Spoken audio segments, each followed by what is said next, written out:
Thanks to Honor for sponsoring this video. This is the thinnest and the lightest folding phone on the planet right now in the Honor Magic V2. Measuring in at less than 10 millimeters thick, it's more like a traditional bar phone in terms of thickness. Like here it is compared to the iPhone 14 Pro Max, while actually being lighter than it, which on a phone that unfolds into a full-on tablet is pretty game-changing, because up until now, there has always been trade-offs for that bigger screen. Folding phones have been nearly twice as thick, they've definitely been heavier, and their outer displays have kind of weird aspect ratios, either being too narrow, where typing on them could be a little cumbersome, or too wide, where holding it with one hand isn't the most comfortable. But with the Honor Magic V2, those trade-offs are basically non-existent. Its outer display has a 20:9 aspect ratio, which is nearly identical to the iPhone's 19.5:9 aspect ratio, making this the first folding phone that doesn't feel like a folding phone. It just feels like a normal phone when you're using it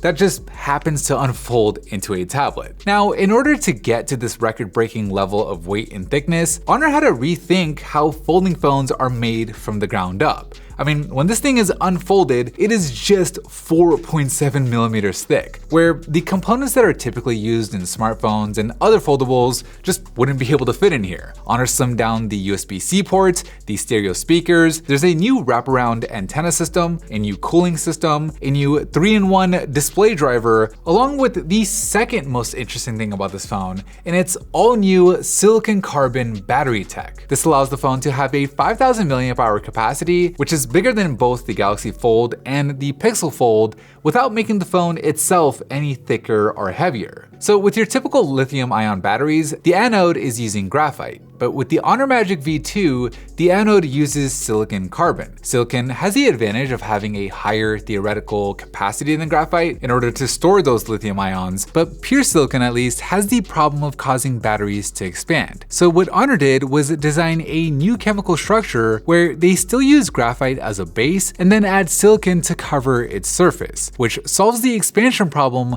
while giving the battery a significantly higher energy density. Meaning the Honor Magic V2 can have a 5,000 mAh capacity and a battery that's roughly the same size as a traditional 4,600 mAh battery. Now, we weren't able to do a full-on battery test since this is still pre-release software, but just looking at the spec sheet, with the LTPO displays on the inside and the outside, the newest version of the Snapdragon 8 Gen 2, along with Honor's low-voltage charge gathering tech, where the phone can still operate stably at lower voltages, the Honor Magic V2 may just have the best battery life on any book-style foldable. Now, in terms of charging, while it doesn't support wireless charging, most likely in an effort to get the phone to be as thin as it is, it does support 66 watts wired charging, which is around 3 times as fast as the competition.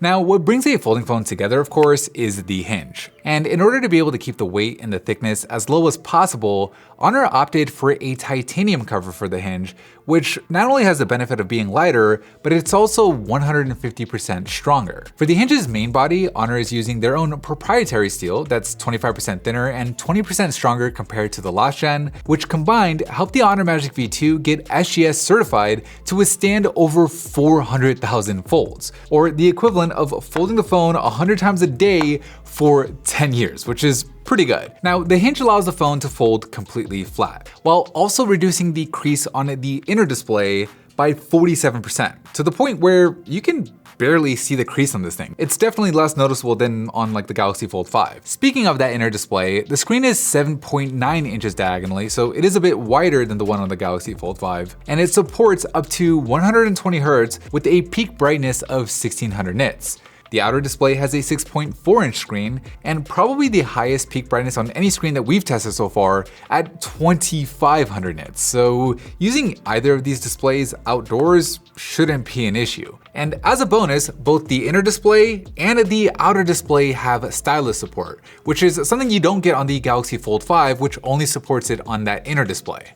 Alright, moving around to the back, we have a triple camera system with a 50 megapixel main sensor, a 50 megapixel ultra wide, and a 20 megapixel 2.5x telephoto lens. So far, the image quality from the photos and videos that we have taken look promising. Of course, with this being a foldable, you can do things like prop the phone up and use it as a little tripod, or use the outer display as a preview for higher quality selfies. Although at the moment, the only downside with this is the outer display doesn't give you controls over the camera itself. You can only use the volume buttons to take photos, with all the other adjustments having to be made on the inner display. But again, this is pre-release software, so hopefully Honor adds that in a future software update. In terms of the selfie cameras, Honor did something interesting. They went with the same exact 16 megapixel sensor on the outer display as they did on the inner one, meaning there won't be a drop off in image quality when you switch back and forth between the two, which is nice.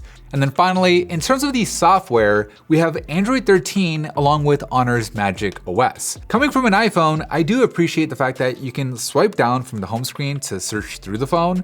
Some of the gestures on here, like the double knock to take a screenshot, are just smart. And I think most importantly on a folding phone like this is the software does a good job at scaling apps up for that inner display, where you can run apps in their native ratios if you want, but you also have the option to fill out the screen, which is something that's currently not available on stock Android as we've seen on the Pixel Fold. So overall, I'm really impressed with this phone. It's completely redefined what a folding phone could look like in my mind, and I think this is the folding phone that a lot of people have been waiting for, because in the past, whenever I was using a folding phone and I would show the phone to them, people were able to appreciate the bigger screen, right? Like who wouldn't? But as soon as they would hold it, immediately they'd say things like, oh, it's too heavy, or it's too thick, or the display is too narrow, or I don't like the crease. But with this phone, those things at least aren't really an issue anymore. And if Honor can get the price right on this thing, which if the price in China is anything to go off of, it looks like it'll actually be more affordable than the competition. This might just be the folding phone to beat. I'm excited to see that Honor is pushing folding phones forward. I feel like the segment was kind of stagnating over the last few years. And with Honor announcing new concepts like the Honor V Purse, where they're imagining a world where phones eventually become full-on fashion accessories, I can't wait to see what the future of foldables holds. I'll be dropping all the links you need down below in the description with pricing and availability. But anyways, that is it for me in this video. Big thanks to Honor for sending this out to us early and for sponsoring this episode. Thank you guys for watching, and as always, I'll see you in the very next episode.